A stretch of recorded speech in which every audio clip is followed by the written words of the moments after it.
Hello, everybody, and welcome to the Total Bases Express Show. I am your host, Austin Spiro. Thank you so much for tuning in to yet another edition of our greatest of all time series. We're going with greatest outfield of all time. We've already got people in the chat. We've got Eddie from the Baseball Life Facebook group, the self-proclaimed Angels best tour guide. He's one of the tour guides over there at the Angels Stadium. I got to get over there one of these times. Corey's already in the chat, but my buddy Kevin Miller is with me. He will be co-hosting with me today, as always. How you doing, Kevin? Doing all right, man. Hoping I won't have as many cough breaks as I've had the last few times.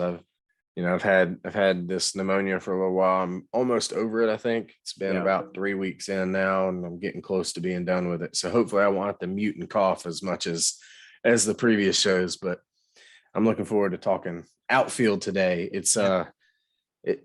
This list is tough, man. It's tough. It is a super tough list. And I mean, we even start with the just missed the cut. All five of those just missed the cut people have a case to be in the top 15. For sure. So couple things with this list. We decided to go with top 15 because there are so many all-time greats in the outfield. We just decided we'll add another five more, recognize five more guys, and do a top 15 list instead of top 10. And this is outfield.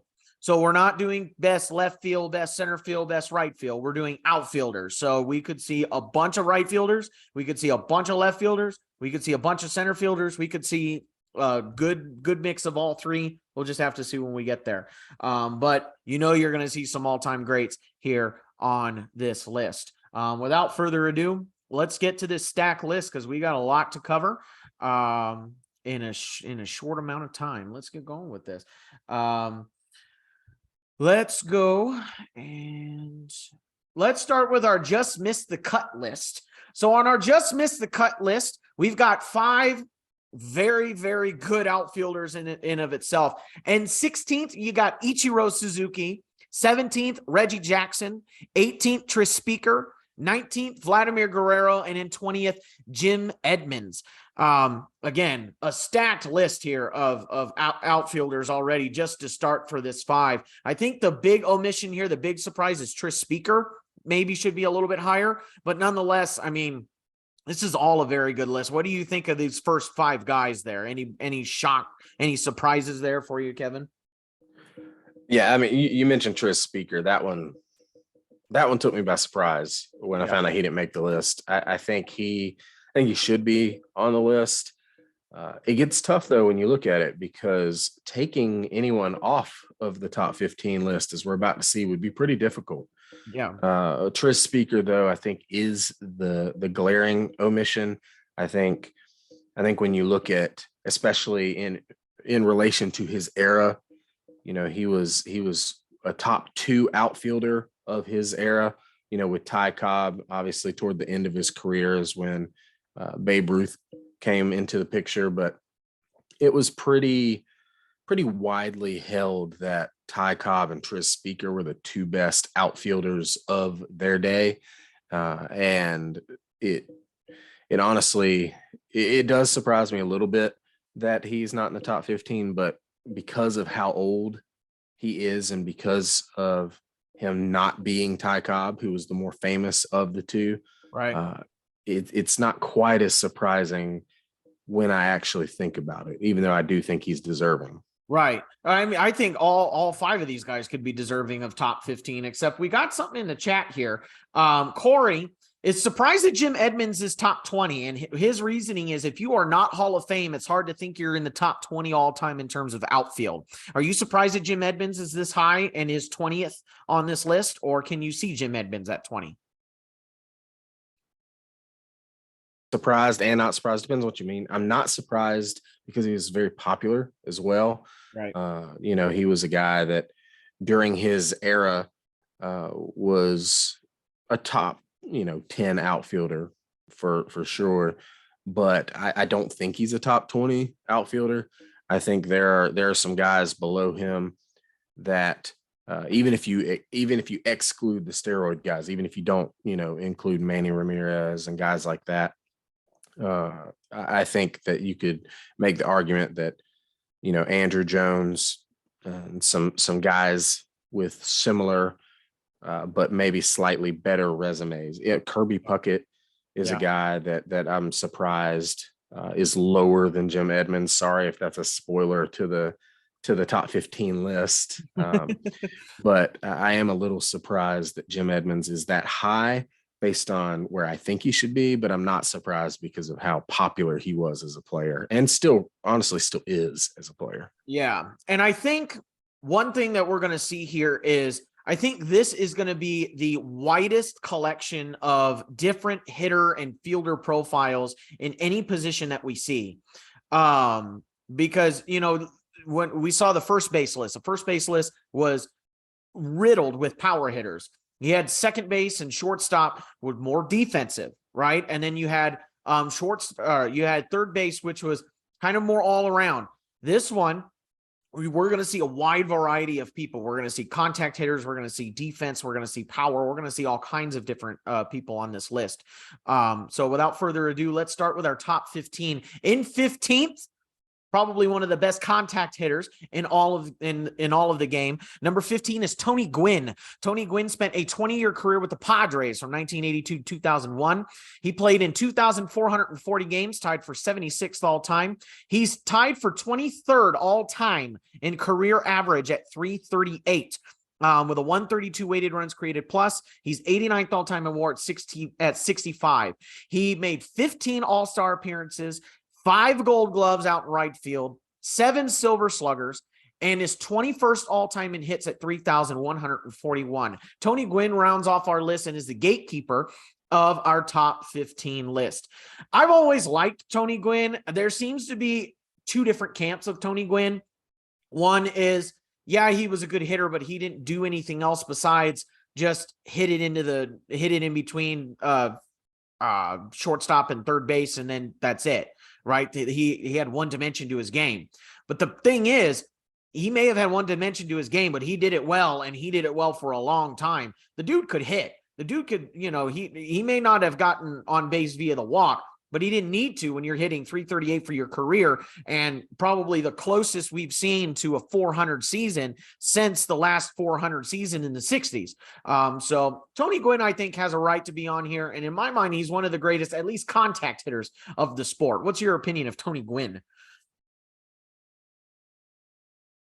And in lieu of trying to make a case for Gwynn, I actually just want to present some crazy Tony Gwynn stats because Tony Gwynn is one of those guys who, despite not hitting for a lot of power, has a lot of crazy stats to his name. So I just want to share some of these just so people, if maybe they're a little bit younger or just didn't pay attention, maybe they're not as familiar with Tony Gwynn, they can get a glimpse into just how good Tony Gwynn was at what he did.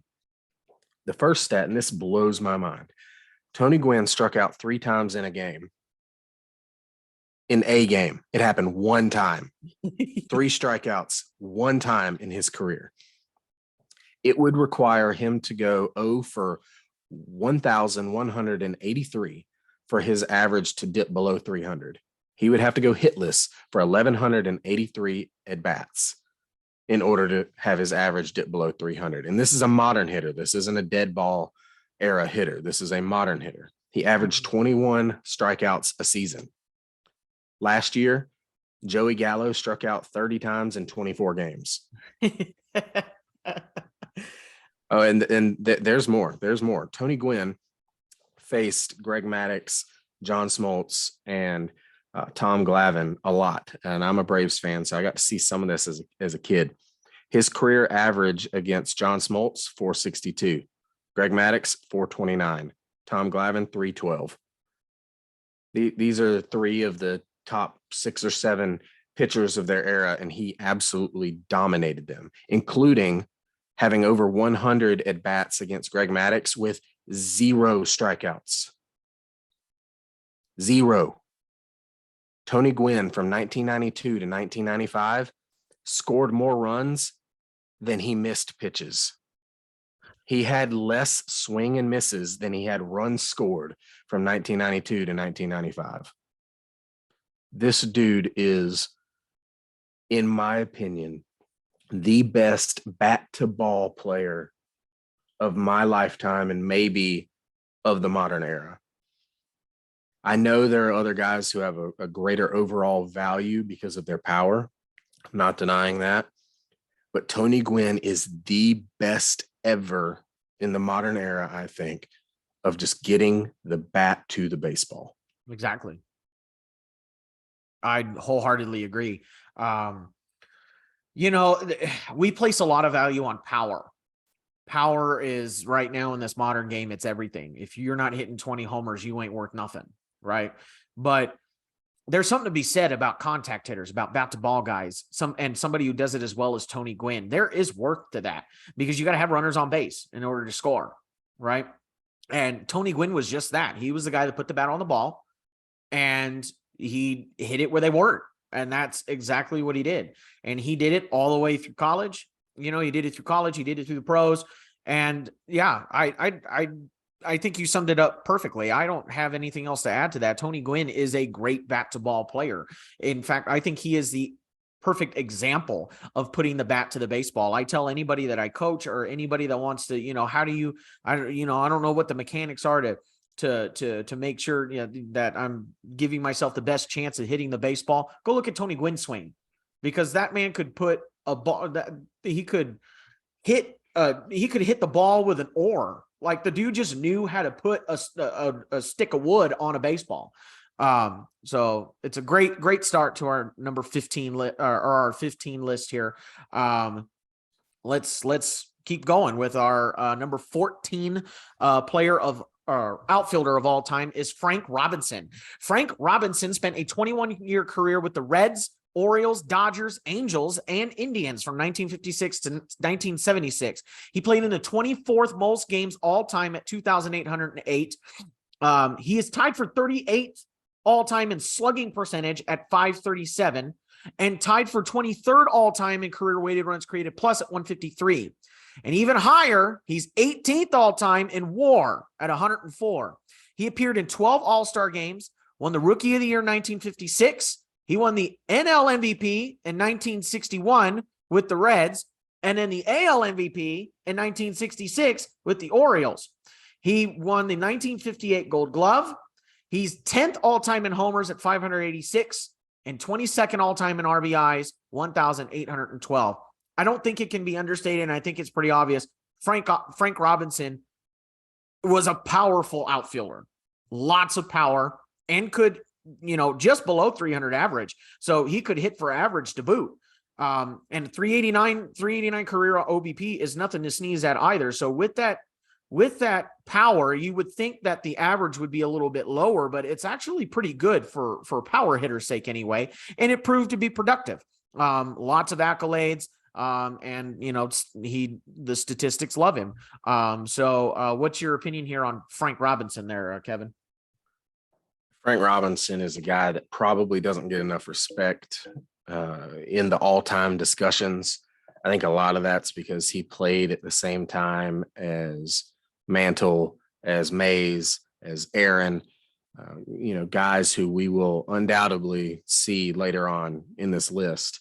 But Frank Robinson was a freaking stud, man. I mean, he won an MVP in both leagues. I can't remember. Has that been done since Frank Robinson? I don't think so. I think Frank Robinson is the only one that's done that. Yeah, that's what I thought. And he won Triple Crown as well. He was a guy who was also really well respected, which is kind of a cool thing. He had a really great playing career with the Reds and the Orioles that everybody knows about. And he got his numbers retired with both of those franchises. But what a lot of people don't know is that he spent 2 years with the Indians and then managed them for 2 more years.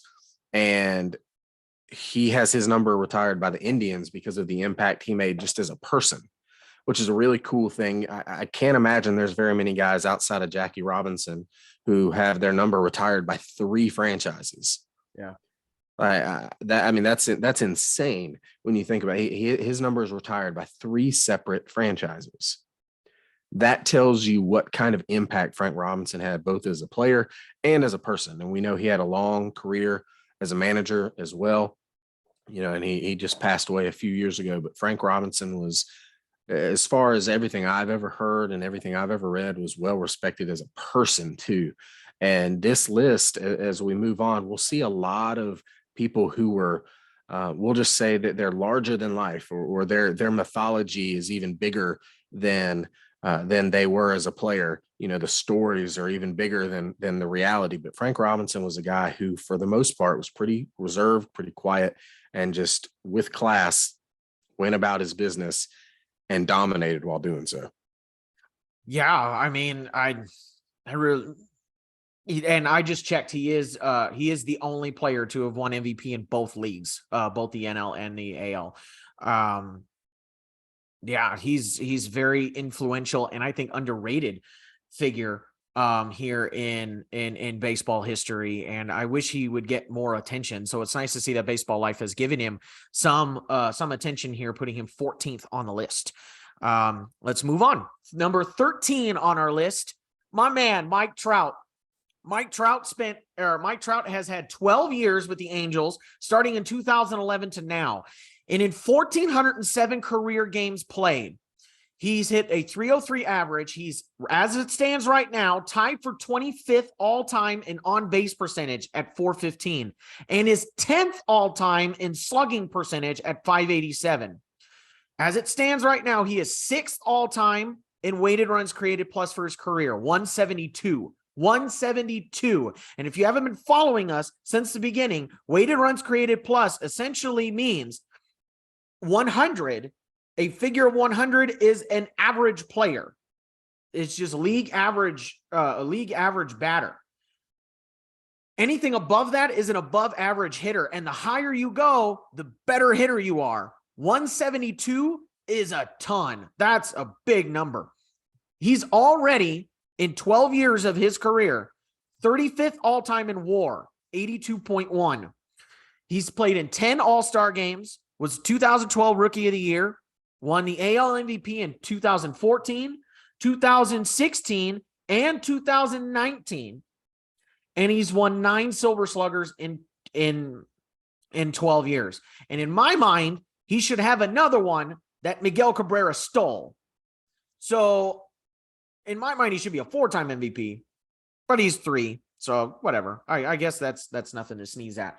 Yeah, I mean, in my mind, I being an Angel fan, I've watched Mike Trout a lot. And I think what separates Mike Trout right now from other people in the league is this man is really good at being able to adjust his game to make himself better. In the modern baseball era, in the land of statistics, you don't see people making adjustments to their game. You see people using statistics as strategy to put their strengths, right? To put their strengths in the right situation instead of improving their weaknesses. Mike Trout has made a living at being able to find his weaknesses and make them no longer weaknesses. In the beginning of his career, he could hit the low. If anything low, it was out of the park. You threw him a high fastball, he couldn't touch it. He noticed that. So he worked on it in the offseason, and now he's a much better high ball hitter. When he moved from left field to center field, in my mind, he was not a center fielder. He was more of a left fielder defensively. He didn't have the arm for center field. Mike Trout noticed that. So he made it a point in the offseason to work on his arm strength. Now, he's pretty good center fielder defensively. He's nothing to sneeze at out there. In my mind, that's what separates Mike Trout, and that's why Mike Trout is as good as he is and is continuing to be as good as he is because he continually adjusts his game so that he can be the best hitter he can be for his team. Now, on top of that, I respect that, and maybe it's just because I'm an Angel fan, but I respect that Mike Trout is staying with the Angels, even though the Angels are essentially wasting his career by not putting anybody else around him. This argument that Mike Trout is not a good player because he hasn't won a championship is bogus and is ridiculous. I hate it when people bring that up he's not a good player because he doesn't win a championship. He's selfish. He's not selfish. That's not Mike Trout. Mike Trout is one dude. It is not like basketball. It's not like football. It's not like other sports where one guy makes a difference. You get LeBron James and all of a sudden you're a playoff team, right? You put Mike Trout on, let's say, the Orioles are still not a playoff team. You put Mike Trout on the Pirates are still not a playoff team. It does not, you got to have the right people around Mike Trout. But Mike Trout as an individual player, in my mind, is a generational talent and one of the greatest of all time. And I would say, as long as he doesn't get any more injured than he already is, he will continue to climb up this list. And I would like to say that personally, I think he would land in the top 5 by the end of his career. So I cede the floor to you, Kevin. Your take on Mike Trout.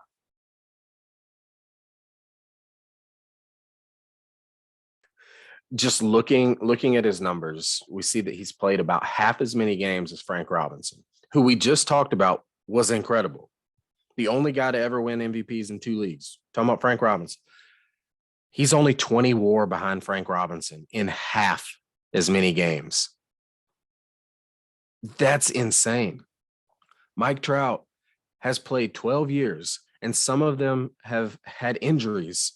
So when you look at it, you're really looking at 10 and a half, 11 seasons, and he's top 35 all time in WAR. And that's including the inflated WAR numbers of the really old guys when they didn't really know how to measure the defense of those older players. His WAR is still that high.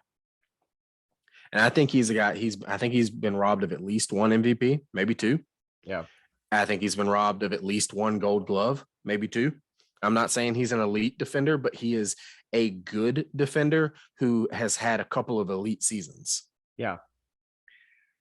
The fact he doesn't have at least 1 Gold Glove annoys me. But when you look at Mike Trout, you see a guy who has dominated in different ways. When he came up as a rookie, a lot of people forget this. My dude stole 49 bases in like 110 games. He came up and was running all over everybody, and he had one of the best ever success percentages for stealing bases that year. He only got caught a handful of times, and the Angels were like, "Hey, you're too good to be stealing quite so much. Maybe slow it down a little bit so you don't get hurt," because they recognized how good he was. That's how you know a guy is really freaking good, when a team doesn't want them stealing as many bases because they're so valuable with the bat. You don't hear that with many guys. Right. But Mike Trout's not many guys. Mike Right. Trout is a one of one. There's nobody quite like Mike Trout. And I think I would agree with you that if things continue on anything close to this trajectory, I'm not even saying that if he's for 6, 7, 8 more years as good as he's been, if he's just above average for 6, 7, 8 more years, you're looking at him in the top 7, 6 of this list. If he continues at something close to this rate, you're talking about top 3, 4, 5. And that's when you're talking about baseball immortality. Yeah. You're talking about Aaron, you're talking about Mays, you're talking about Ruth, you're talking about Williams, you're talking about like the greatest of the great. And Mike Trout has a chance to be in that conversation. Like legitimately. This isn't hyperbolic. This isn't like when people try to talk about guys who are super talented. Oh, they could be. No, Mike Trout legitimately might be in that conversation in a few years. I mean, the dude, Mike Trout he missed what? I think he missed 60 games last year. How many games did he miss last year? He played in 119 games. So he missed, what is that? 40 games, about 40 games, 50 games, 499 plate appearances. He still hit 40 homers. Not only that, he hit 283, 369 and with a 630 slugging percentage. And he was hurt. And then they found out he has some sort of back condition, right? That he's going to need to keep track of, some chronic back condition that he needs to keep track of. So that's going to be his major thing here, is his injuries. Is he going to be able to placate his injuries here and stay on the field? But already, I mean, we're looking at one of the greatest of all time here in Mike Trout, just given the resume that he has now. So, you know, with the risk of sounding like an unbiased Angel fan, let's move on to number 12. Our number 12, we're getting a lot of people in the chat. And Melvin's here, Jacob's here. We got Felipe in the house, suggesting that maybe we should have a greatest of all time draft. That's an interesting thing to go off of here. Oh, Jacob says Mike Trout is no Griffey. Oh boy. Oh, them are fighting words, Jacob. Well, let's see if Griffey will be on this list later on. Let's go to number 12. Stan the Man Musial. Stan Musial played a 22-year career with the Cardinals from 1941 to 1944, and then again in 1946 and 1963. He played tied for 7th all-time with Eddie Murray. He played in 3,026 games, right? And he's tied for 36th or 32nd in average with 331. 331 average, tied for 22nd, or he's 22nd all-time with an OBP at 417, and is 19th all-time in slugging percentage at 559. He's tied for 12th all-time with Jimmy Fox in weighted runs created plus at 158. He's 10th all-time in WAR at 126.8. He played in 20 All-Star games, won the MVP in 1943, 1946, and 1948. He's 4th all-time in hits, 3,630, and then he's 8th all-time in RBIs, 1,951. Not only was Stan the Man good, but Stan Musial is probably the most beloved Cardinal to, you can probably argue maybe Pujols, but I would say Stan the Man is probably the most beloved Cardinal in the historic Cardinal franchise. There's a lot of good players that have gone through the Cardinal system, and for Stan Musial to be the one that's probably the most beloved and still be this good, you know he's an all-time great, right? He's not just a fan favorite. He's a fan favorite because he's just that good. So, I think the resume speaks for itself. We don't need to talk anymore about Stan Musial. The man was just good at baseball. What's your take on Stan Musial there? Any anecdotes or what research did you have on Stan Musial? Yeah, I did come across some new facts about Stan Musial that I'll share in just a second. But just looking at Stan Musial, the baseball player, he gets overlooked more than just about anybody, I think, in the all-time great discussions. I know we talked about Frank Robinson not getting enough respect, but Stan Musial gets even less respect than Frank Robinson. He's a guy that, despite not being a major power threat, he did have some power, but despite not being a major power threat, finished his career with a 559 slugging percentage, which is good for 19th all time, despite not being a big power threat. That's a big deal. Right. In the prime of Albert Pujols, right? His Sports Center commercials, the Machine, all that. There was another nickname. I don't know if you remember this. There was another nickname that was floating out there. I remember this. I love this. Yeah. So people wanted to, because Stan is Stan the Man, right? They wanted to put a Latin spin on Albert's and call him El Hombre. And Albert, in an interview, in the very Albert Pujols way, asked to not be called that anymore. He said, "There's only room in St. Louis for one man, and that is Stan the Man Musial." Yep. And for Albert Pujols, who, when I was a kid, went through a stretch of existence where he was the most feared hitter on the planet, for Albert Pujols to recognize the greatness of Stan Musial, that says something to me. As a guy who obviously never got to watch Stan Musial, it was well before my time. But the city of St. Louis, the fans of the Cardinals carry on his legacy. I've talked to some really, really old timers before who did get to watch Stan Musial, and they just talked about how simple he made baseball look. And baseball is not a simple game. It's not a game that people make look simple, but yet he did. And there is one little correction I'd like to make on the slide. He made 24 All-Star games. There were just some of the years they played 2. So it was 20 All-Star seasons. But he had 20 All-Star seasons. I knew they played 2, but you know, when you look at it here, he had 24 All-Star appearances in 22 years. That would have looked weird. So Right. The only reason I know is because it's the all-time record. He shares it with Aaron and I believe Mays as well. But I did learn a few things about Stan Musial. I knew he was, he was supposed to be, or he was seen as a good person, but I didn't know just how just good of a person Stan Musial was. Apparently, after he retired, he wrote children's music books, like textbooks for like elementary school kids. I did read that somewhere. Yeah, I didn't know that. That's pretty cool. And he released an album, actually, a harmonica album. Did you know that? No, I did not know that. Yeah, this was something I did know. He would play the harmonica at every Hall of Fame ceremony until right before he passed away, which is that's a pretty cool thing for, I'm sure, a bunch of people who don't necessarily love harmonica music. The fact that they let Stan Musial do this speaks to how highly they viewed Stan Musial. Yeah.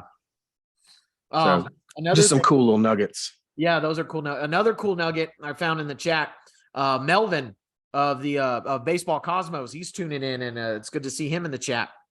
He has another nugget for us. Stan the Man was just as good at home as he was, or was just as good away as he was at home. He had 1,815 hits at home.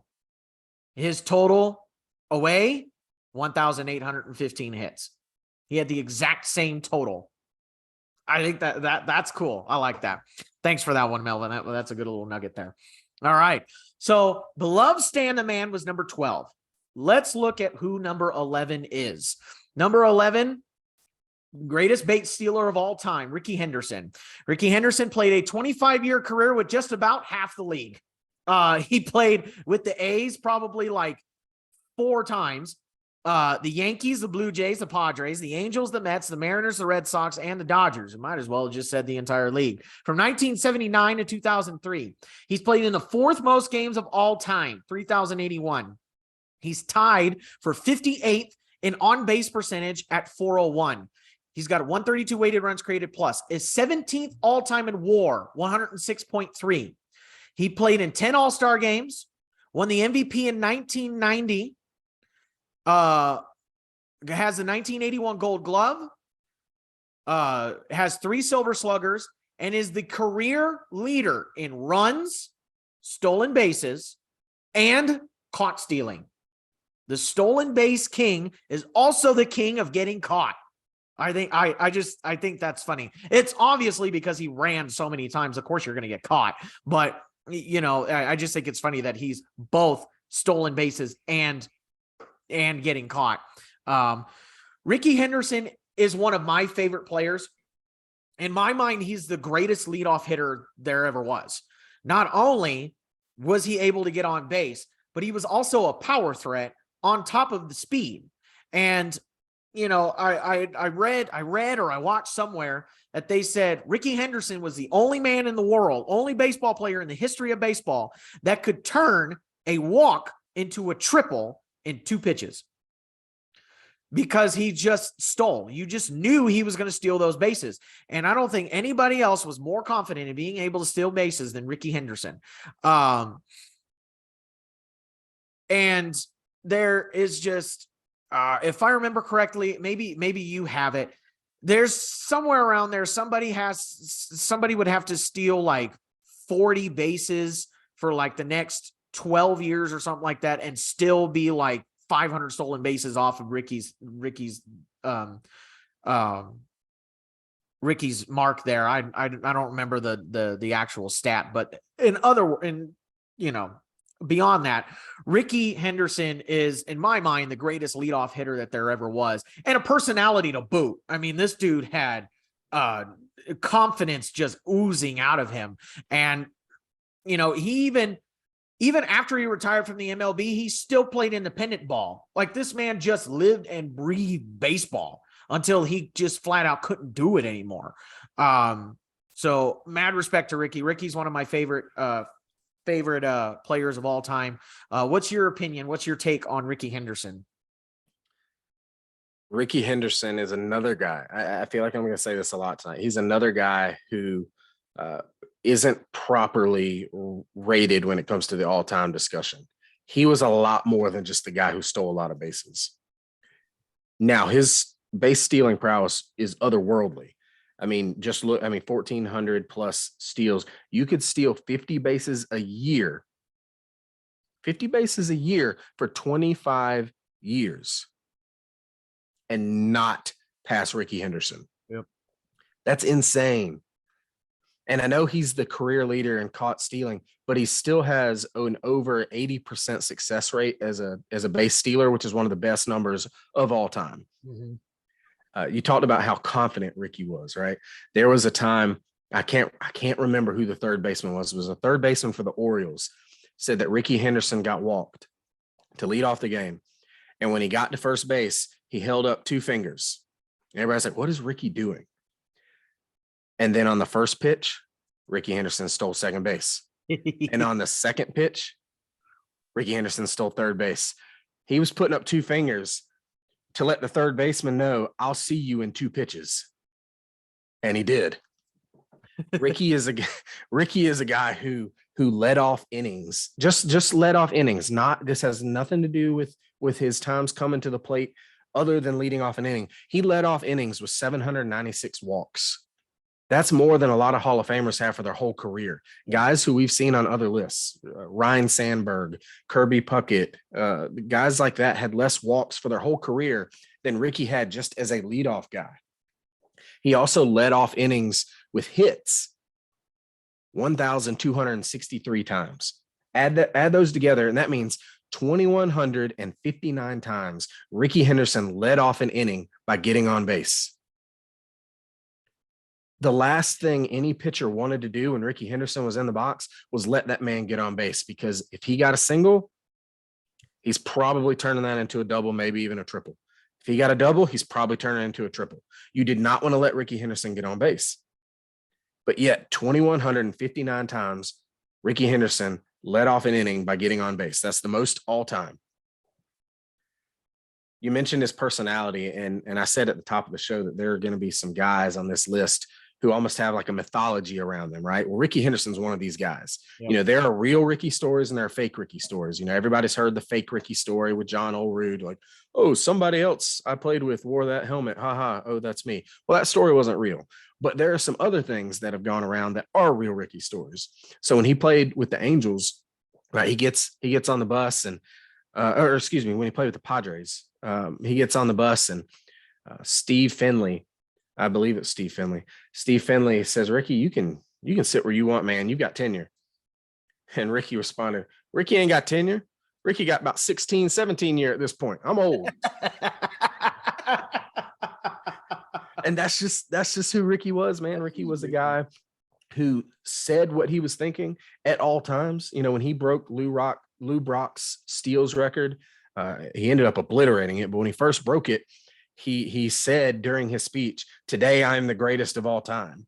And people were taken aback by that because they're like, oh, how arrogant. Well, that's just Ricky, man. That's Ricky. That's just who he was. And Ricky often referred to himself as Ricky. He's just a different cat. And there are lots of things that Ricky did and said that were wild and outrageous, but the man backed it up on the field. Yep. He wasn't just a guy who got on base and stole base. He had 297 career home runs, right? He's the all-time leader in non-intentional walks. I don't know if you realize that. If you take out intentional walks, Ricky Henderson is the all-time leader, more than Bonds, more than Ruth, more than Tomey, more than Joe Morgan, more than all these guys that we know walked a ton. Ricky Henderson walked even more. He was an absolutely incredible player with somehow a personality that was even bigger than that. Right. He's a guy that I don't know how you do it, but he and Musial, both, you got to get him higher on this list. Again, I don't know how you do it, but they both need to be higher on this list. Yeah, I've said for a long time Ricky is underrated. And Ricky Henderson is an underrated player, and he's still a Hall of Famer. Like, that's just how, for me, that's how good Ricky Henderson was. Another cool nugget from Melvin. Melvin covers the international baseball, the scene there. He covers all of the winter leagues and all this stuff. He says Ricky Henderson is also He holds the record for stolen bases in a season in the Puerto Rican Winter League. So not only was he stealing bases in the U.S., he's stealing bases overseas as well. So that's another cool little nugget there. All right. So we've already had all kinds of all-time greats in our bottom 15 here. Who cracked our top 10? Our number 10 outfielder of all time, Joe DiMaggio. Joe DiMaggio spent a 13-year career with the Yankees from 1936 to 1942, and then again in 1946 to 1951, missing 1943 to 1945 due to military service. He played in 1,736 career games. He's tied for 42nd all-time in average, 325. Tied for 68th all-time in on-base percentage, 398. Is 13th all-time in slugging percentage at 579. He's a career 152 weighted runs created plus. He's tied for 28th all-time there. He's 34th all-time in WAR at 83, played in 13 All-Star games, and won the MVP in 1939, 1941, and then again after his military service in 1947. Joe DiMaggio, another Yankee great, at number 10. Kevin, what's your take here on Joe DiMaggio at number 10? DiMaggio is incredible. I mean, if you look at just the numbers, it's very comparable to Mike Trout's career, honestly. Yep. To this point, Trout has played in fewer games, but the rate stats look pretty similar. The home run total looks pretty similar. They do often compare Trout to DiMaggio quite a bit. Yeah, and I think that Trout is ultimately going to be higher than DiMaggio eventually on these types of lists. But DiMaggio is a guy that I don't know if I could have had him over Musial and Ricky. He was really good. In fact, his career OPS numbers are higher than Musial and Ricky Henderson. He's a guy that made an all-star game in every season that he played, which is remarkable, especially after military service. But I do think that, again, the mythology of Joe DiMaggio, the Yankee Clipper, right? I think the mythology of Joe DiMaggio inflates his legacy just a little bit. He's already, don't get me wrong, he's already incredible. He belongs on this top 15 list. I'm not sure that he belongs in the top 10, only because that excludes some of the guys we've already looked at. Right. I think he's a guy that, because he played in New York, because he had this big personality off the field, because he dated and I believe married Marilyn Monroe, which, by the way, as a side note, I ordered the Marilyn and Joe dish at a restaurant called the Columbia in Tampa. It was supposedly something that DiMaggio and Marilyn Monroe ordered special when they went to this place. And it's the best in-restaurant food I've ever had. Just as a side note. What is the Marilyn and Joe? It's Cuban, but it's sausage and chicken and beef and peppers and onions. And I can't really explain the amount of spices and seasonings on it, but it was incredible. So if you're ever in Tampa at the Columbia, the Marilyn and Joe is where it's at. I'd say there's enough to feed two, but you'll want to eat all of it. It's that good. Yeah. But Joe DiMaggio, incredible player. I probably would have had him a couple spots down simply because I don't know that I can have Ricky Henderson, Stan Musial, and eventually Mike Trout lower on the list. Yeah, it's certainly, I think DiMaggio is the one that I'm like, oh man, I think he was the one that I was having the toughest time with when it came to looking at this list. Like, is he 10? Is he lower? Is he higher? And I think it is he's Joe DiMaggio, like he's the dude. So yeah, I think there is certainly a case for Ricky and Stan Musial to be there, but he certainly, this is, I think, where I would have DiMaggio as well. So let's move to number 9. Our number 9 outfielder of all time, Ty Cobb. Ty Cobb played a 24-year career with the Tigers and the Philadelphia A's from 1905 to 1928. He played in the 6th most games all time at 3,035. He is the best. He has the best all-time average, 366. He has the 9th best OBP at 433 and is 86th in slugging at 512. He is 8th all-time in weighted runs created plus at 165. He's 4th all-time in WAR at 149.4. He won the MVP in 1911. Probably would have won more if it weren't for the fact that with the rule where you could only win one, and then that was it. He won the Triple Crown in 1909. He is 2nd all-time in hits, only to Pete Rose, 4,189 hits. Only 2 men have more than 4,000 hits, and it's Pete Rose and Ty Cobb. And he's 9th all-time in RBIs at 1,937, and has also garnered the reputation as one of the dirtiest players in baseball history. But at the same time, was he playing dirty or was he playing hard? We'll never know because, well, we can't see him play, and I'm sure there isn't much footage of watching Ty Cobb play. But I know he garnered a reputation as being a dirty player while he was playing. So what's your research there over there, Kevin, with Ty Cobb, and your opinion of him at number 9?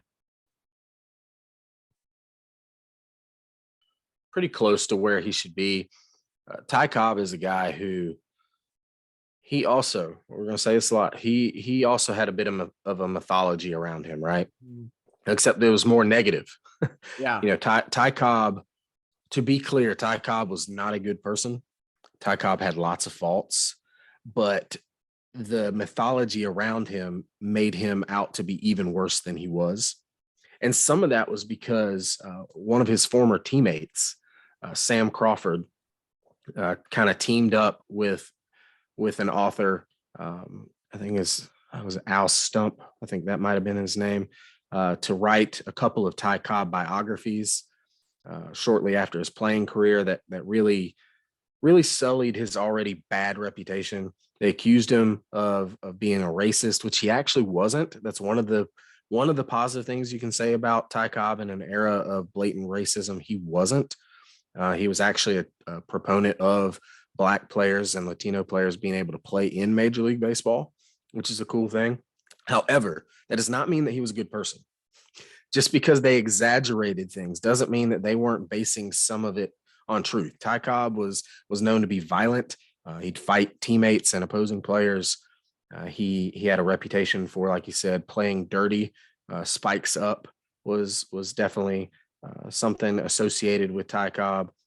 He was a guy that when he lost the batting title to Nap Lajoie, we mentioned this a few weeks ago with our second base list. When he lost the batting title, some of his teammates, kind of led by Sam Crawford, who did not like him, went and congratulated Nap Lajoie on winning the batting title instead of Cobb, which is interesting. But Cobb was a guy as a player.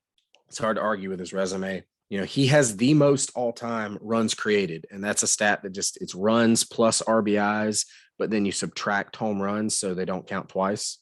And he has the most ever. Like, no one else has more runs created than Ty Cobb.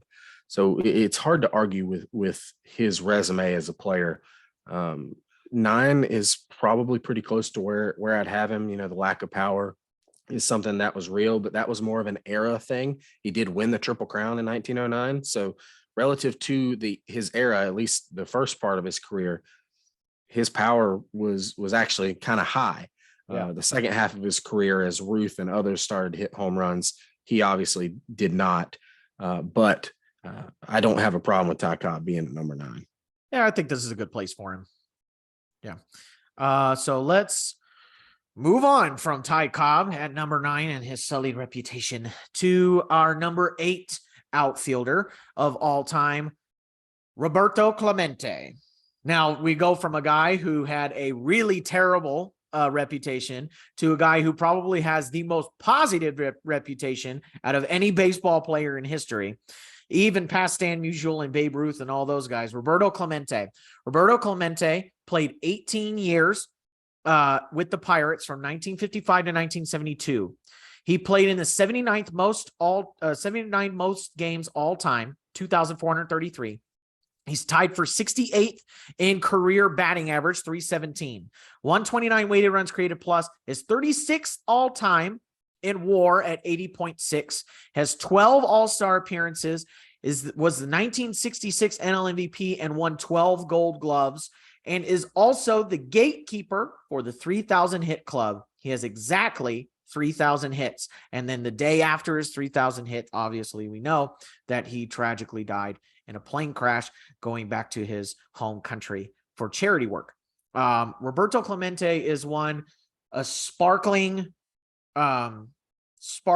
reputation. He's a great ambassador for the game, both in the U.S. and abroad. And, I think he was a good player. And there's a lot of stories of how good of a player he was, how good of an arm he had out in right field and things like that. But stretching beyond that is his character and is his charity work, all of the charity work that he did overseas, giving back to his home country and things of that nature. And he's a popular one in baseball and in baseball life. The Baseball Life Facebook group, he's a very, very popular player, and it doesn't surprise me, nor am I upset that he's in the top 10, and 8 is probably right around where I think he should be, not only because of the skill he had as a baseball player, but just his character and his reputation across baseball, and extending beyond baseball, using his celebrity to make the world a little bit of a better place, especially for his home country.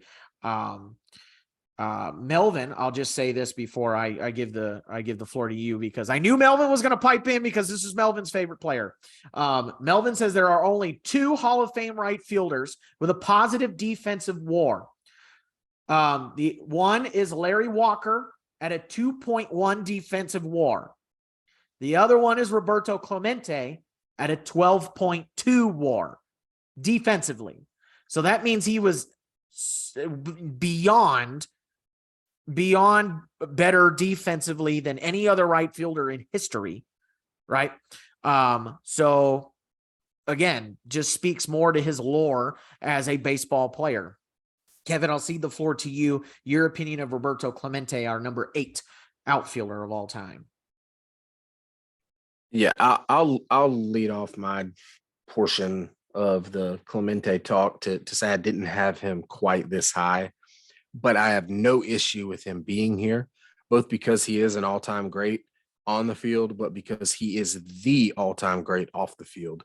I think on the field, he was the best defensive right fielder to ever live, one of the best defensive outfielders to ever live. It's a shame we don't have videos of every game that he played, but we do have some clips, and he has 2 of the best throws I've ever seen. They look almost identical, balls that bounce off the wall that he fields off the wall, and he makes one a strong throw to home plate for the out, and one a strong throw to third base for the out. Each one of them are just absolute laser beams of a throw.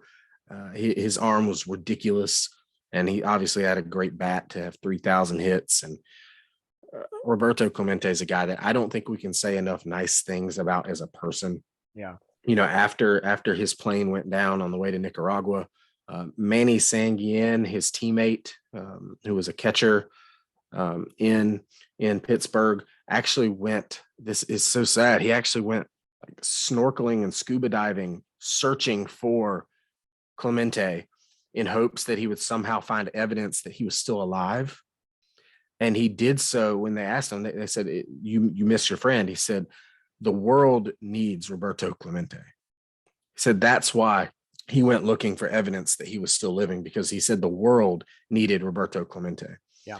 And they actually moved Manny Sanguillen to right field for the start of the next season, almost as in a tribute to Clemente, as they were close friends. He went back to catching after that, but I thought that was a pretty cool move by the Pirates. But Clemente, like I said, there's not enough nice things we can say about the man as a person, and he was a heck of a ball player too. Yeah, that's something that we can't lose sight of, just because of how good of a person he was. We talked about Stan Musial being a tremendous person. We talked about Frank Robinson being a good person, and Clemente's somehow an even better human being than those guys. To me, the all-time greatest person Yep. to play Major League Baseball. Yep.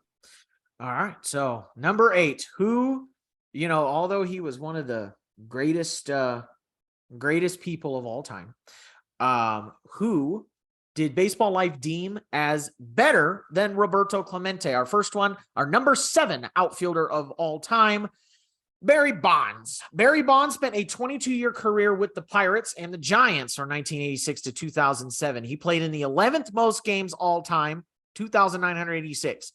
He is 6th all-time in OBP, 444, and 5th all-time in slugging percentage, 607. He is tied for 3rd all-time in weighted runs created plus with Lou Gehrig and Rogers Hornsby, 173. He's 2nd all-time in WAR, 164.4. He's played in 14 All-Star games.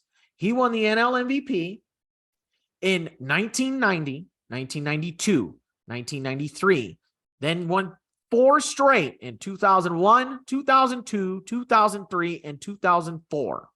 He's the all-time home run king, 762 home runs. He's 6th all-time in RBIs, 1,996. And he is the career leader. He is the career leader in walks, 2,558, and intentional walks, 688. Barry Bonds. Obviously, with Barry Bonds, there's the steroid cloud that hovers over him. In my mind, he was already a Hall of Fame player before you could guess he started using steroids, right? There's 2 different Barry Bonds. There's skinny Barry Bonds, and then there's steroid Barry Bonds, where he got bigger. Obviously, I went on my whole rant when it comes to Alex Rodriguez, so I'm not going to do it again when it comes to steroids. Everybody knows my position on steroids. The only difference in my mind between A-Rod and Barry Bonds is Barry Bonds was never got legally or never got officially popped for steroids, but it's 2 of them, Barry Bonds and Roger Clemens. It's like, okay, we know you did, right? Those are the only 2 that I feel comfortable with. Okay, you didn't get popped, but we know you did it, right? Those are the only 2 that I'm like, okay. But I mean, the numbers say that he's one of the best all time. It's just the steroid cloud. Where do you put him? You know what I mean? So again, I'm not going to talk much about, I've already gone on my rant when it comes to steroids. And on top of that, he was also known as a difficult teammate. And he also has had some off the field issues as well that I'm sure Kevin will talk about. So I don't want to steal Kevin's limelight if that is what he's going to talk about. And I will I'll cede the floor to you. Barry Bonds at number 7. A tough one, because I think if you were to remove the steroids and the off the field discussion, you're probably trying to figure out where Barry Bonds fits in the top 5. And the fact that he's 7th on this list tells me that there are some people who did just that. And then there are others who looked at his cheating. We'll call it what it is, his cheating through using performance enhancing drugs and his off the field behavior, and ranked him lower. I don't think there are probably very many people that actually had Barry Bonds ranked number 7 on their list. I think there's a lot of people that had him up at the top, and there's a lot of people who had him lower. They put him on the list because they felt he belonged, but they put him lower because of the cheating and because of the off the field stuff. Most of his votes were somewhere in the top 4. Yeah. And if you were to only look at the numbers and not know anything else about Barry Bonds, I think he belongs there. He's a guy who, especially when he was younger in his career, was a very good fielder as well. He didn't have a great arm, as Melvin mentioned in the chat. Roberto Clemente would have thrown out Sid Bream in 1991 when Sid slid, and the Braves won the National League, and Barry Bonds, with his weaker throwing arm, did not throw out the very slow Sid Bream. But he was a very good fielder other than his throwing arm. And he obviously is one of the best hitters of all time. He was a great base runner. He's the only guy ever to steal 500 bases while hitting 500 home runs. No one else has ever done that. But there's so much more to Barry Bonds' story. He's a guy who has multiple women who have come forward with domestic violence accusations, including an ex-wife who based her entire divorce grounds on physical abuse. And then the next girlfriend after that, the ex-wife also accused him of domestic violence. He was known, even while he was playing, to be a bad teammate and to be really bad with the media as well. He was a guy who did steroids.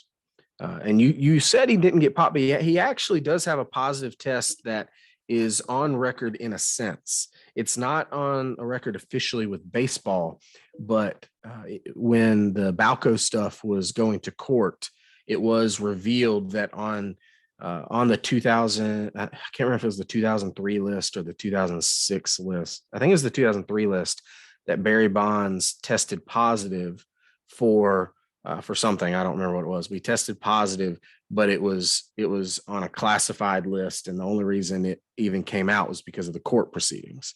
So he does sort of have a positive test. It's just not official with baseball because it was the anonymous 2003 test. That I did not know. Yeah, it's the same. It's the same one that supposedly has positive tests for Ortiz and Sosa in it. It's ones that A-Rod and Palmeiro tested positive for before testing positive again later. Yeah. He's in there according to the court documents. It's not something baseball's ever addressed because it was supposedly anonymous, but he is in there. Jacob says it was 2003, that list. 2003. Yeah. Thank you, Jacob. That's what I thought, because I remembered it being anonymous. The 2006 was not anonymous. That was something separate for the courts. But 2003, yeah, that was when he did test positive for some form of amphetamine. Yeah. So it is what it is with Barry Bonds. Yeah. One of the top 5 probably players ever, if you only look at the numbers, but there's so much more. Yeah, there is a lot more to look at there. Let's get into, we're closing in on the top 5 here. Let's get to our number 6 outfielder of all time, and it's another Yankee great, Mickey Mantle. Mickey Mantle played 18 years at the Yankees from 1951 to 1968. He played in the 89th most games all time, 2,401. He's 18th all time at OBP at 421, getting on base while hitting for power, tied for 20th all time in slugging percentage at 557. He's 7th all time in career weighted runs created plus 170, 14th all time in WAR at 112.3. He played in 16 All-Star games, won the MVP in 1956, 1957, and 1962. He also won the Gold Glove in 1962 and is 18th all-time in homers at 536. Your take on Mickey Mantle as the number 6 outfielder of all time? Guys, right? Mickey Mantle is without a doubt one of the greatest players to ever play this game. I think having him at number 6 on this list is probably pretty appropriate.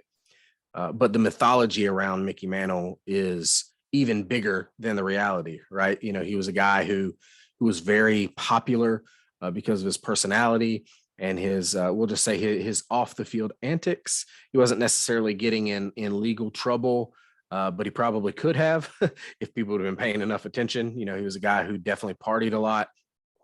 He was very popular with the ladies, drank a lot like Jimmy Fox. When we talked about our first base list, I'm really, really impressed with how he could hit while drinking during games. That's absurd to me. I don't understand how the human body can do that. Right. And I also look at Mickey Mantle as the greatest switch hitter of all time. The only switch hitter that I view as being a better hitter than Chipper Jones. He's just an all-around really, really tremendous player. He was a good defender when he was young, before injuries and potentially some increased levels of drunkenness brought him down and eventually moved him even over to left field. But Mickey Mantle, I don't have a problem with him being number 6. Yeah. I think he's a guy that's a little bit of a what if, because there's that small amount of, I wonder if instead of being a top, 10 to 15 player of all time, could he be the best ever if he never gets hurt and if he cleaned up his act off the field? Yeah. I don't know. Maybe. I had a conversation once with Bobby Richardson, who was Mickey Mantle's teammate with the Yankees. Bobby Richardson, by the way, great guy. he told me that one of his main responsibilities on the road was to keep an eye on Mickey Mantle because there was no telling what kind of shenanigans Mickey Mantle was going to get into. And he said, I didn't always do my job very well in keeping an eye on Mick, but I got to imagine things would have been worse if I didn't try.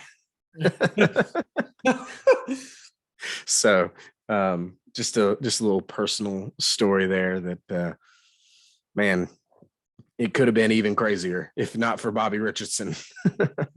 It's funny you talk about the lore of Mickey Mantle, because I feel like that could be plugged into a lot of these Yankee players, right? Because, the Yankee fan base is so big, and the Yankees, they love their players, as all fan bases do. But because the Yankees are the most storied franchise in baseball history, the greats of those teams are just, they're held a little bit higher in baseball lore, right? There's a lot of Yankee players that are held to that upper echelon of baseball lore. So I feel like there's a lot of Yankee players that you could attribute that, oh, well, they're on this list, or they're as high on this list because of, their lore as well. It's not, it doesn't necessarily match the reality. So it's just, it's interesting to think about with Yankee players. Were they really that good, or is their lore say they were that good? I mean, obviously, Mickey Mantle, I don't have a problem with him being number 6 either. I'm just saying, it's just with Yankee players in particular, it's interesting to look at that as well. So yeah, I think Mantle probably, this is a little bit controversial, but I think he probably should have won the 1961 MVP. Yeah. When Roger Maris hit 61 home runs to break Babe Ruth's record. I think he had a better year than Maris, but breaking that record from that guy, breaking Ruth's record, they were never going to give it to anybody else. It was going to go to Maris, but I think Mantle had a better overall year, honestly. All right. So Mickey Mantle is number 6. Who is in our top 5 outfielders of all time? We're moving right along here. Here we go. The top 5 outfielders of all time, starting at number 5. There he is, the kid. Ken Griffey Jr. is our number 5 outfielder of all time. Griffey Jr. played 22 years with the Mariners, Reds, and I forgot he played for the White Sox a little bit. I had a cup of coffee there with the White Sox. From 1989 to 2010, he played in the 36 most games all time, 2,671. He is 37th all time in slugging percentage of 538.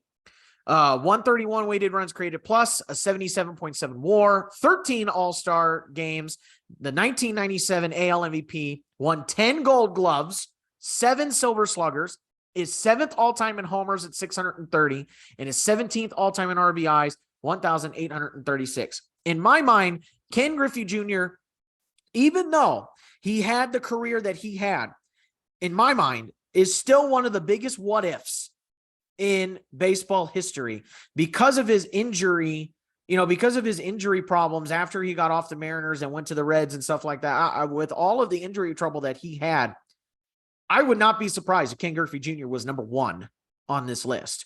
And I think he's only number 5. 1, because he's still a very popular player to this day. And 2, because he got hurt. That's why he's not that's why he's not closer to number 1. I think if Ken Griffey Jr. was not hurt, he'd be number 1 on this list. Your thoughts on Ken Griffey Jr., our number 5 outfielder of all time? It's a big statement, man. Number 1 on the list. Number 1. Well, just because with his popularity, and if he added just a little bit more numbers, he could have been. Maybe. I do think that Ken Griffey Jr. is both a worthy first ballot Hall of Famer and somehow still a what if story. A little bit like Mickey Mantle, honestly, very similar careers in that they had a first decade that was otherworldly, being a center fielder that hit home runs, that stole bases, that played the field well, and was just adored by fans all over the league, thought of as being really cool. Very similar trajectories there for Mantle and Griffey. And then some nagging injuries start happening to the point where if you just looked at the numbers the first few years after the injuries started, you wouldn't notice too much of a drop off. But if you were watching every day, you could see it. You could see something wasn't the same, especially for Griffey defensively. He actually, with Cincinnati, he was actually a negative defensive player through his time in Cincinnati, which is wild considering how good he was in Seattle. I don't think he was 10 gold gloves good, to be fair. I think some of that was due to his popularity, but he definitely should have won some of those gold gloves. He was a very good defender. All that being said, I think he's too high at number 5. Wow. That might be a bit sacrilege for a baseball fan who was born in the 90s. And so one of the first players I grew up watching was Ken Griffey Jr. And, whose left-handed swing I tried to emulate in the backyard. Dude had the sweetest left-handed swing. Beautiful. Beautiful. Even though I was right-handed, like I would turn around and swing left-handed so I could try to look as cool as Griffey Jr. But I think he's a touch high at 5. I think he's top 10, certainly. I don't have a problem with him being there. I don't know if I can have him 5. Just when you look at the numbers, I mean, he had a little bit more longevity than Mantle, but Mantle's numbers are better. I think you can make an argument that that some of the other guys further down the list could potentially slide in there too. But I think a lot of people are playing into the what if and to the popularity of Griffey to have him quite this high. Yeah. Jacob in the chat is saying that not only was his swing sweet, but it was violent too. It was a violent swing. It was a very violent swing. And usually when you have violent swings, they don't look good. You could tell it's violent, but I don't know how you can make a violent swing look smooth, but he did. I mean, to this day, still love watching Ken Griffey Jr. swing. It just looks so easy for him. Anyway, and then Corey Richmond is in the chat too, saying the kid was the best of the best. So there's that, I believe. I'd have to scroll up a little bit in the comments. Yeah, Corey Richmond did rank. He did it a little different, and I think that's my fault. I think I told him earlier that we were going to do it by position. And then we decided to lump all of the outfielders in. He did it by position, and he has Griffey as the greatest center fielder of all time. Wow. Yeah. Wow. So there, I think that's center field. Either way, he has him up top on a list. So yeah, Ken Griffey Jr., number 5. Yeah, I did want to say one thing in support of Griffey. Before 1997 and 1998, there had never been back-to-back 55 home run seasons. And McGuire and Griffey both in 97 and 98 put together back-to-back 55 home run seasons. So Griffey is tied with being the first player to ever do that. And that coming from a guy who was not very big. I mean, he's tall, but he wasn't very big. But with that smooth, but yet so violent swing, it was really something to watch. We look at some violent swings today. Cody Bellinger is an example of a left-handed violent swing from somebody who's not very big. Cody Bellinger's swing not nearly as pretty as Ken Griffey Jr. Oh yeah. The other anecdote, and I'm sure a lot of people know this one already, but the other anecdote I always thought was interesting was Ken Griffey Jr. would not play for one team. And that was the Yankees. And a lot of people, you would think, oh, well, they're the Yankees, whatever, it's just because you didn't like them. No, they said because his dad, they did not let Ken Griffey Jr. as a kid come out on the field. But then it was another, I don't remember the player, but there was Mattingly, right? I don't know if it was Mattingly. Either way, there was another player who asked if they could bring their kid on the field, and it was yes. I know it was a white player. And so so Ken Griffey Jr. saw that and took issue with it. And there is an audio recording of a Yankee fan saying, "When are you going to come to the Yankees?" And Ken Griffey Jr. says, if the Yankees are the only team that offers me a contract, I will retire. He will retire before he plays with the Yankees. So I don't know. I don't think I've ever heard a player have that much disdain for a team that he didn't even play on. Yeah.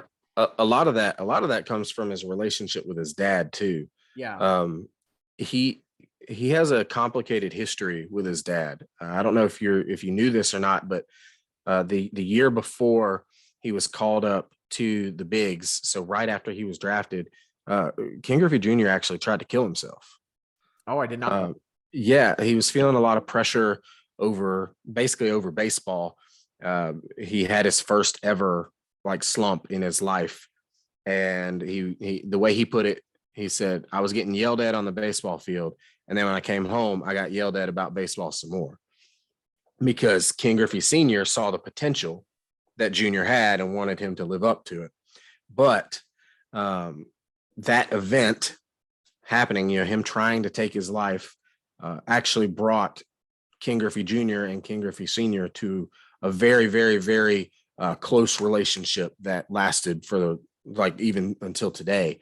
They had their struggles in the beginning, but after that happened, Senior recognized he was being a bit hard on the kid, and their relationship changed forever, to the point where they were the first father-son teammates to hit home runs together, actually hit them back to back. And they did the Field of Dreams, want to have a catch thing, which was really cool. Yeah.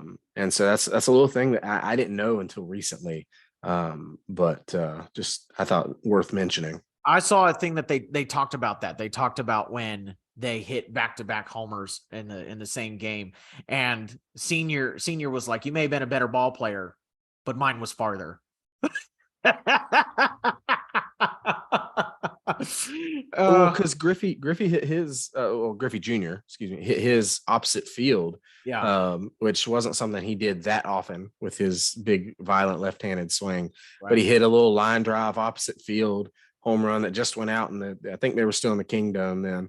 But yeah, that's funny. I just love that comment. You may have been a better ball player, had a better career than me, but mine went farther.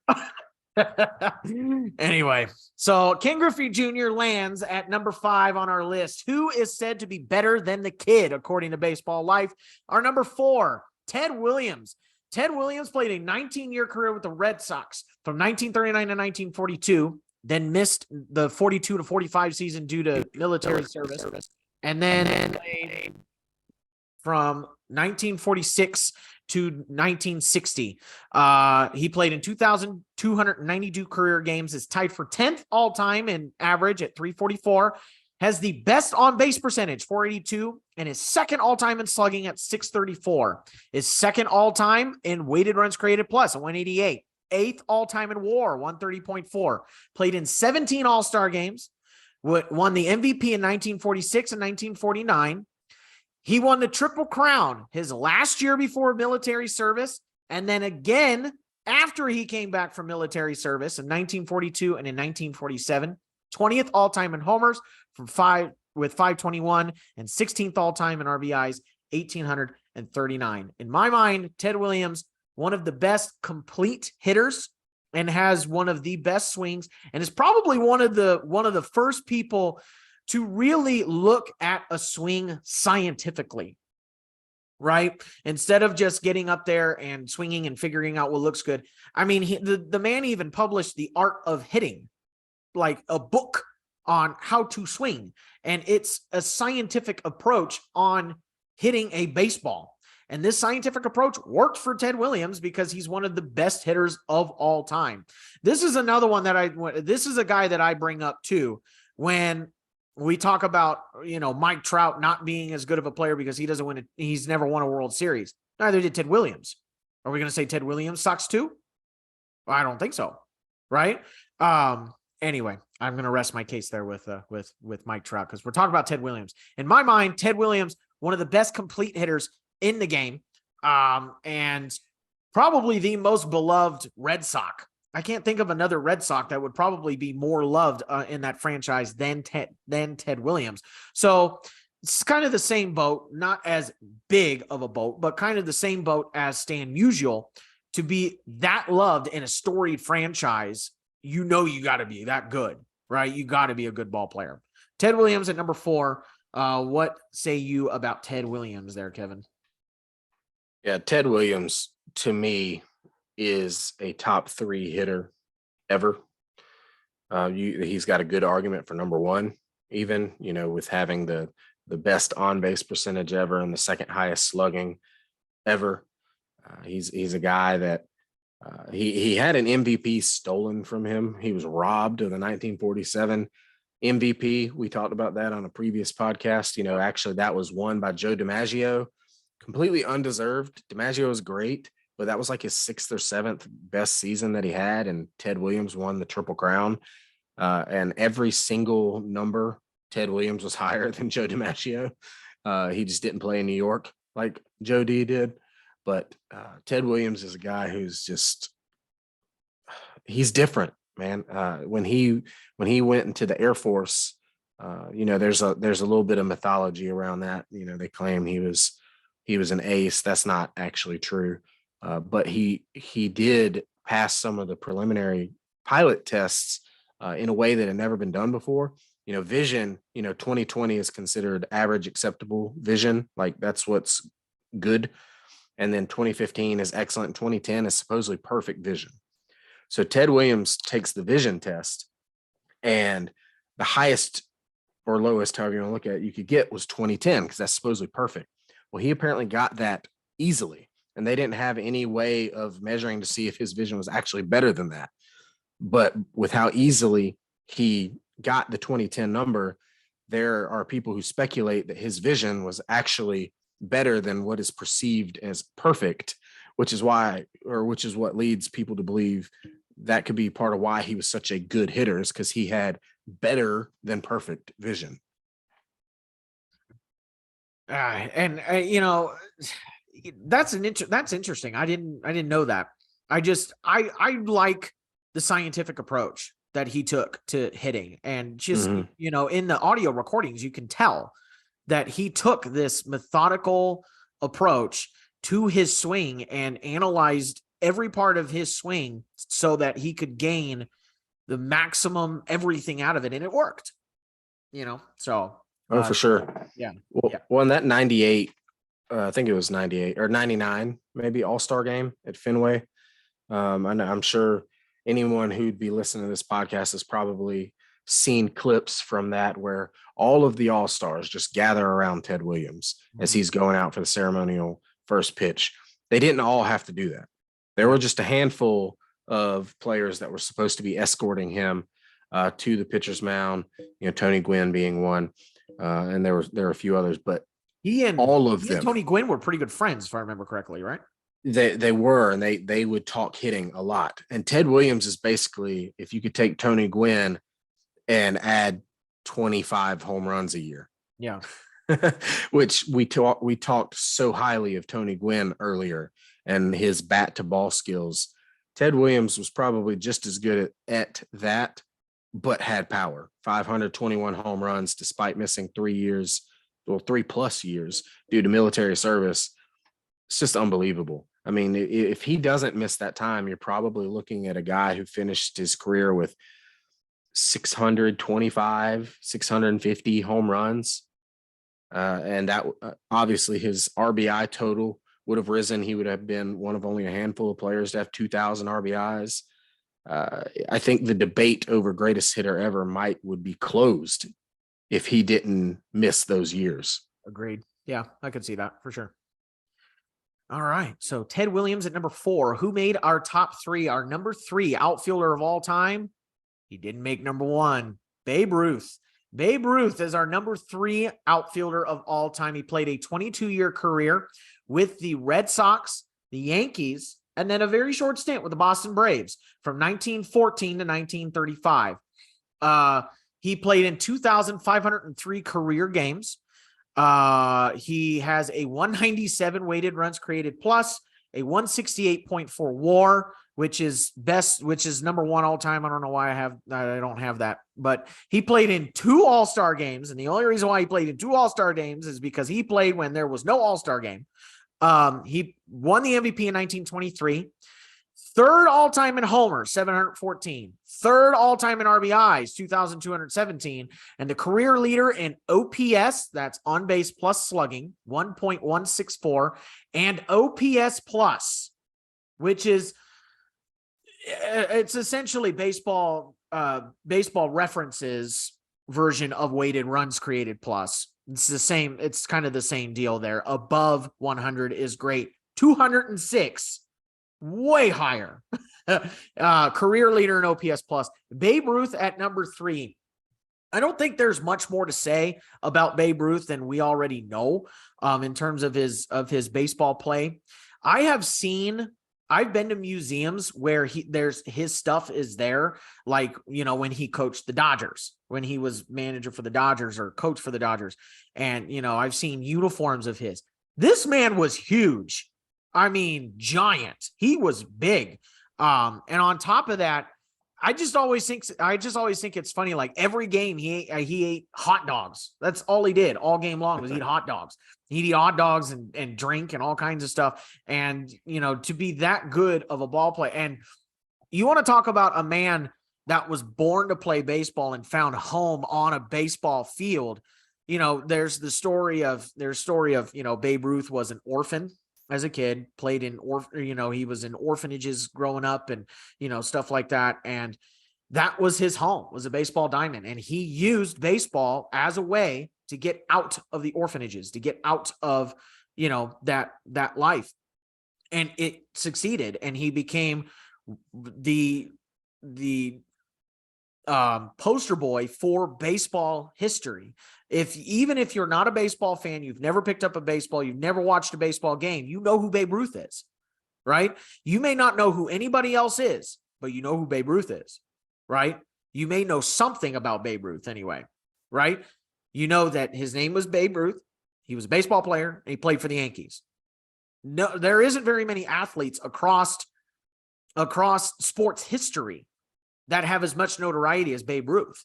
And it's because of just how beloved he was in his era and the Yankee fandom altogether. So I think I just find it interesting that Babe Ruth is number 3 on this list. We have 2 other people that have been listed as a better ball player. We talk about the lore and stuff like that, and it still didn't carry Babe Ruth to number 1. So what's your take here on Babe Ruth at number 3? Is he appropriately rated here at number 3?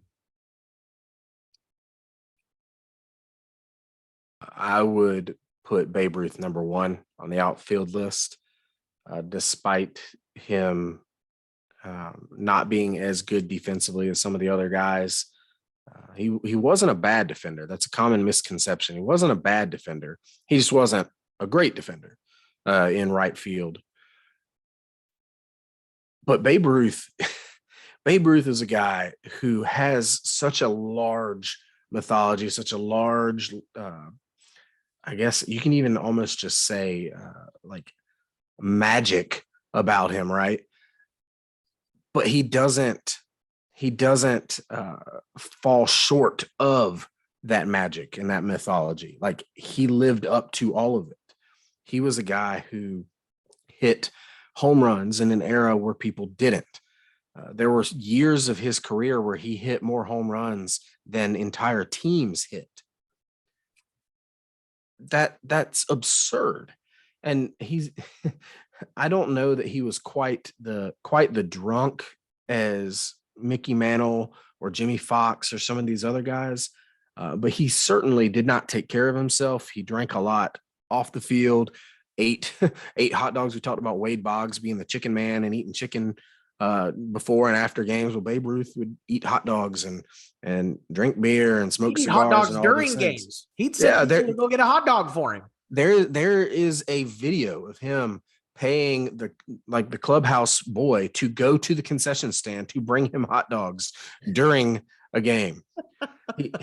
He at the end of his career, I tried to find some Babe Ruth stories that maybe not a lot of people had heard, because most people know most things about Babe Ruth just because of how big the mythology of Babe Ruth is. Yeah.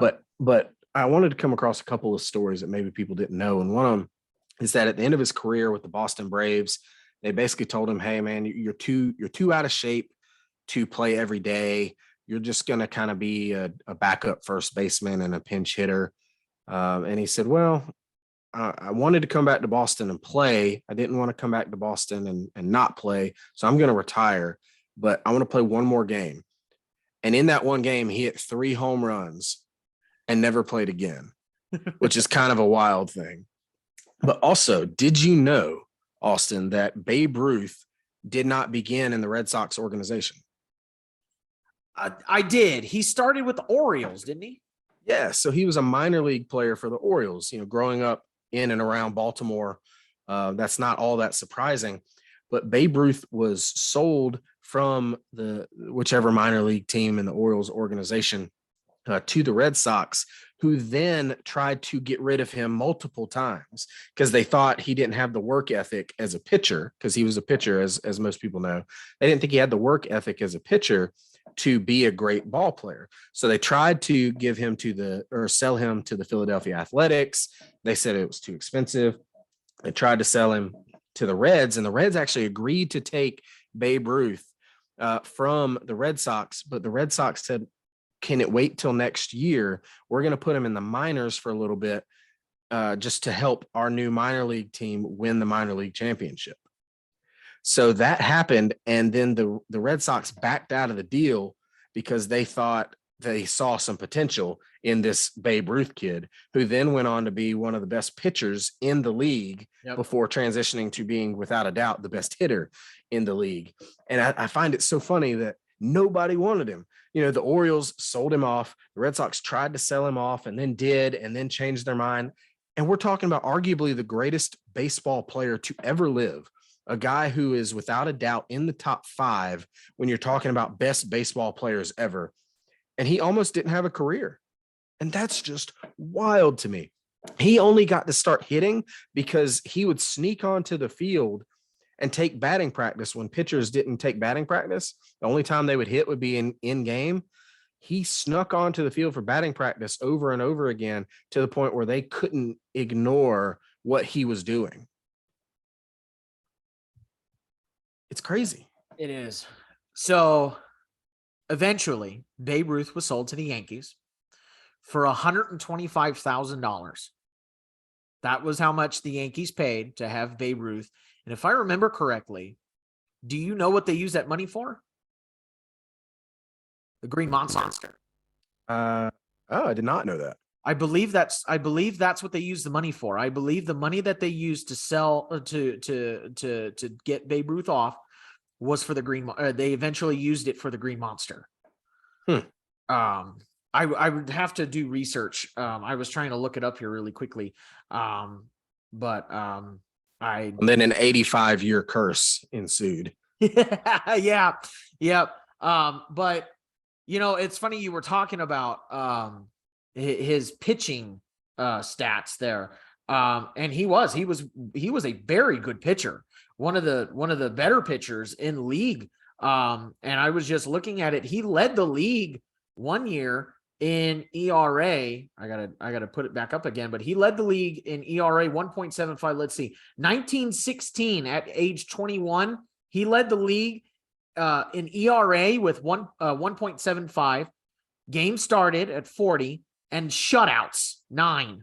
He threw 9 shutouts that year. He also led in ERA plus, hits per 9, home runs per 9. You want to know how many home runs per 9 he gave up? 0. 0.0. I mean, that isn't that hard in that era. They didn't hit home runs in that era. And then in 1917, he led the league in complete games, 35.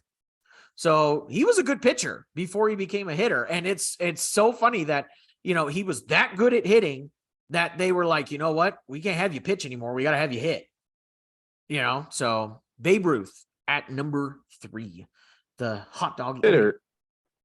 Sorry. When you consider that he pitched and didn't hit for the majority of his Red Sox career, we're probably looking at 800 home runs from this guy if they just let him play. Mm-hmm. I mean, 800. It's crazy. See. He logged 5 games, 42 games, 67 games. Oh yeah, and then he didn't really start hitting with the Red Sox until 1918, which is his second to last year. He had 382 plate appearances. Before that, he never got above 200 plate appearances a season. So that's crazy. All right, number three, Babe Ruth. And who is our number 2 outfielder all time? Hammer and Hank Aaron.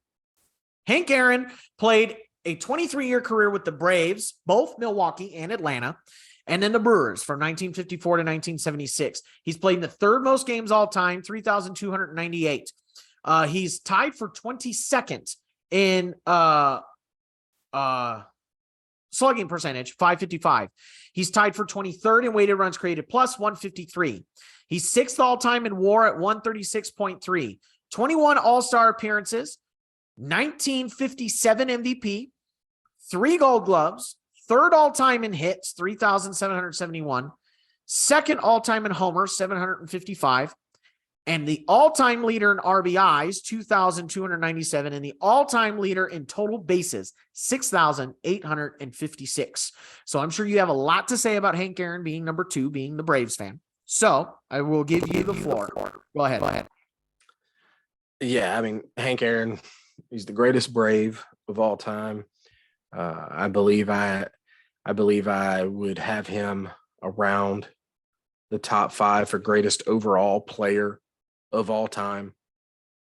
He is, and I know this is a little bit petty, he is to me the home run king.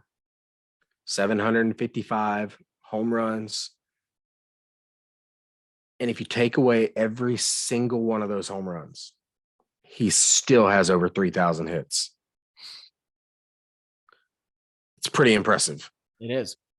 I mean, he's the all-time leader in total bases, like you mentioned, which is a stat that doesn't get brought up enough, because that is the stat that shows how much value you bring in terms of just while you're in the box. Yep. What can you do when the pitcher throws the ball your direction?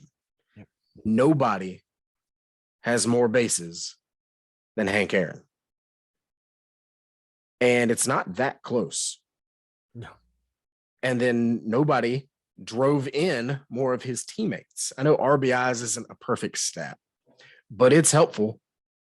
There's no denying that. And the man was a really good base runner. You know, when he was young, he was fast too. So he stole a lot of bases, but he was known as a really good and smart base runner as well. He wasn't just a good base runner when he was fast. Even when he got old, he would take extra bases and he would steal based off of a pitcher's slow windup rather than based on his speed that he didn't have anymore. And he's a guy that kind of transcended baseball for a while. You know, he was popular he was playing during the civil rights movement of the 50s and 60s and became one of the faces of the movement. Obviously, not to the same level as, Martin Luther King Jr. or anything like that. But the way that Henry Aaron conducted himself on the field in the face of racist chants at times from crowds, in the face of a lot of hate mail that he got from racist fans, was nothing less than the epitome of class. He was a guy that we've said this about a few guys on this list. He was a guy that was a tremendous person, not just a tremendous ball player. When he passed away just over a year ago, it was a sad day for baseball because it was one of the best players and one of the best people to ever be associated with the game that we had lost. Hank Aaron, to me, is a top 5 player of all time. I have no problem with him being number 2 on this list. I mean, there's not really that much else to say. Yeah. All-time player and all-time person. Yep. Yeah, I don't have any problem with Hank Aaron at number 2 either. And I think he'd be on a lot of people's lists in top 5 all time, maybe even top 3 all time. So who did Baseball Life find better than Hank Aaron? I'm sure people have pretty much guessed at this point, but we're going to unveil it nonetheless. No, we're just going to cut you off. Number 1 all time is Willie Mays. Willie Mays spent a 23-year career with the Birmingham Black Barons in the Negro Leagues, and then with the Giants, New York and San Francisco, and then the Mets. In 1948, he played for the Black Barons in 1948, and then went over to the Giants 1951, 1952, and then in 1954 to 1973 he played. He missed the 1953 season due to military service.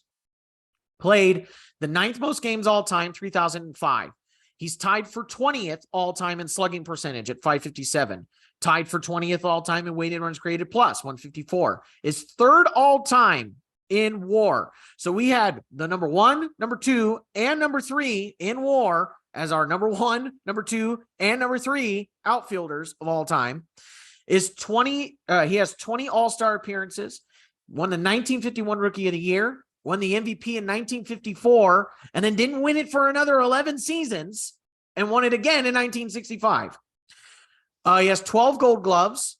He's 13th all-time in hits at 3,283, 6th all-time in homers, 660, and his 12th all-time in RBIs, 1,903. Willie Mays, the Giant great, at number 1 all time. There really isn't much more you can say about Willie Mays. Great defender. He has the catch, right? Over the shoulder basket catch, and then just turns around and flings it back into the infield. Great ambassador for the game, great player. There really isn't much. You could say all kinds of good things, and we said it about these last 5 hitters.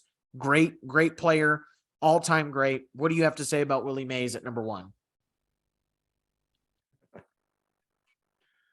One of the coolest things about how good Willie Mays was that in 1948 he played for the Birmingham Black Barons.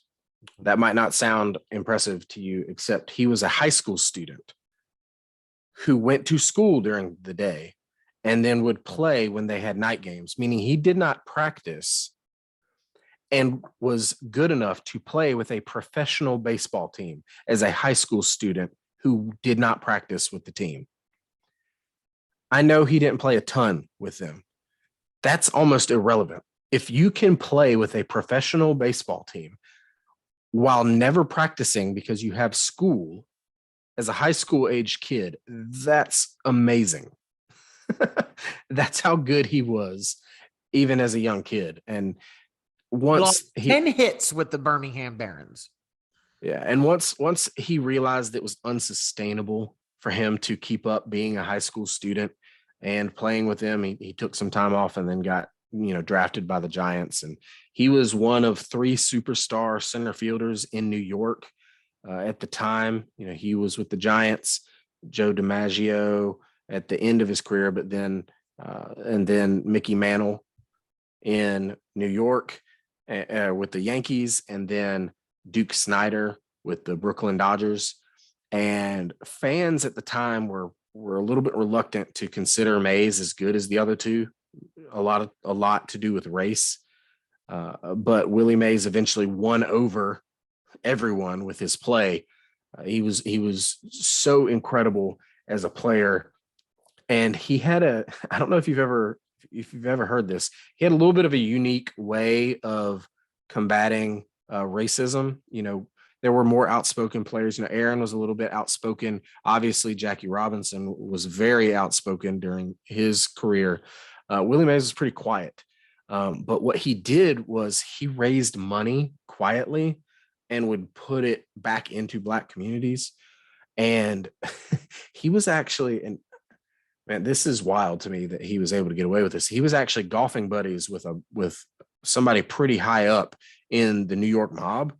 Mm-hmm. And he would get money from this guy and then give it to Black communities, something that guy would have never done on his own. Yeah. So, which is kind of a cool thing. But yeah, he never defended himself when he would be criticized for being quiet about race issues and things like that. but yet behind the scenes, he was raising all sorts of money for underprivileged Black kids in Harlem, especially.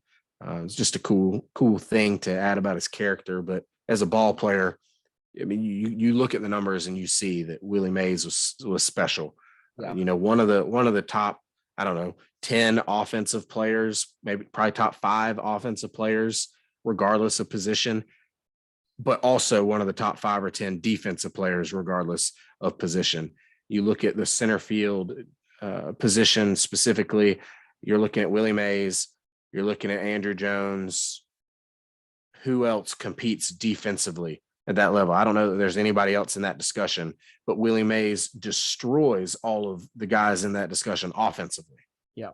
660 home runs is crazy. He actually hit 40 home runs in both the 50s and the 70s. He didn't do it in the 60s somehow, but he did hit 40 home runs in both the 50s and the 70s, right. Which it's wild that somebody could hit for that much power over such a long stretch of time. Yeah. But Willie Mays was able to do it. Exactly. All right. We made it, man. All the way to the end. 15 of the greatest outfielders of all time. Wow. That was a lot. All-time greats. And we told you this list was good. And I think we delivered. This list was good. So with that, do you have anything else to share there, Kevin?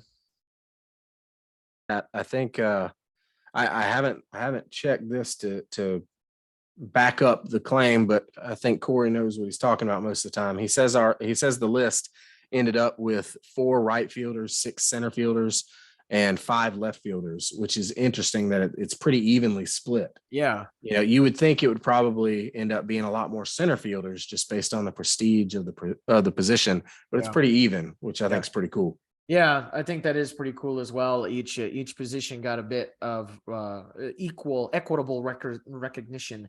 So yeah, and then Corey also wanted to put in there that somebody that was not on the list, Sadaharu Oh, one of the great, I believe he was Japanese. Is he Japanese? I think he was Japanese. Yes. One of the great Japanese outfielders, hit 868 combined home runs. A lot. Yeah. And I also want to shout out Oscar Charleston as well, as a guy who is an all-time great. He didn't make this list, obviously. And a lot of that's just got to do with time period in leagues and things like that. But Oscar Charleston and Sadaharu Oh, both obviously incredible talents that would have been able to probably make a claim to this list somehow if they were major league players. I believe Oscar Charleston did get votes. Obviously not very many. We had 67 people, 67 outfielders were nominated. Yep, Oscar Charleston is on here, 36th. So, he did get on here. And then, we have all kinds of other people on here. Another tidbit, technically, Stan Musial is the only player on any of these lists to make 2. If you guys remember from our last podcast or from our first base podcast, we had to take Stan Musial off. He actually was on the first base list as well. So, we took him off because we didn't want people repeating on our list. So technically Stan Musial made 2. So that just, again, says to how good of a player he is. So other than that, thank you guys for bearing with us. I know it was a little bit longer, but thank you for bearing with us and listening to the Total Bases podcast. We are going to be on again on Tuesday, barring any other circumstances. We're going to be on again on Tuesday, talk about the greatest catchers of all time. We're going to start the pitcher catcher battery, and we're going to go to the best catchers of all time. That should be another good debate. And we will see you here on Tuesday. Do you have any parting comments, Kevin, before we sign off? Just thanks to the chat. We had a really engaged chat today or tonight. So appreciate you guys being involved with adding some good information and just engaging with us as well. I appreciate you guys in the chat. Yep. It was great. Nice job, guys. So thank you for listening to the Total Bases podcast, and we will see you again on Tuesday. And until next time, have a good one, everybody.